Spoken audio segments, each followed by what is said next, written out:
8 নম্বর প্রশ্ন। আসসালামু আলাইকুম শেখ। ওয়ালাইকুম সালাম রহমতুল্লাহ। একদিনই ভাইয়ের বাবা তার পরিবারের সদস্যদের সাথে অনেক বাজে ব্যবহার করে, যার ফলে প্রতিনিয়ত ঘরে অশান্তি লেগেই থাকে।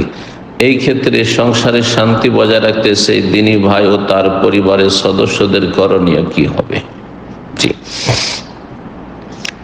সেই ভাই বাপকে নসিহা করে বুঝাবে, বাপের ওপর জবরদস্তি চলে না, বাপকে নসিহা করবে, উপদেশ দিয়ে বুঝাবে। যদি তাদের কথায় না বোঝে তাহলে গ্রামের গণ্যমান্য রয়েছে তাদেরকে দিয়ে বুঝাবে, ওলামায়ে কেরামদের মাধ্যমে তার বাবাকে নসিহা করাবার চেষ্টা করবে। আর যদি তাতেও সংশোধন না হয় তাহলে সম্পর্ক ভালো রাখার জন্য বাপ থেকে আলাদা হয়ে যাবে। বাপের সংসারে একই অন্যে থাকতে হবে, এটা আমাদের দেশীয় কথা, এটা শরীয়তে আবশ্যক বিষয় নয়। তবে হ্যাঁ, বাবা মার পাকশাক করার কেউ না থাকে আর তার বয়স হয়ে গেছে, বিশেষ করে মায়ের, তিনি বাবার জন্য পাক করতে পারছেন না, সেই ক্ষেত্রে তখন ছেলের জন্য ওয়াজিব হবে। ছেলের জন্য ওয়াজিব হবে কোথা থেকে কিভাবে পাকশাক করে বাপ মাকে খাওয়াবে।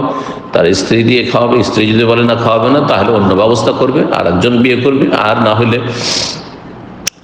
না হলে সে কাজের জন্য কাউকে রাখবে, সেটা তার বিষয়। জি, কিন্তু তার উপর খরচ। জি, বার্ধক্যে যখন বাবা মা চলে যাবে। যাই হোক, যদি এইরকম অশান্তি করে তাহলে দূরে থাকার চেষ্টা করবেন, শেষ সমাধান এটি।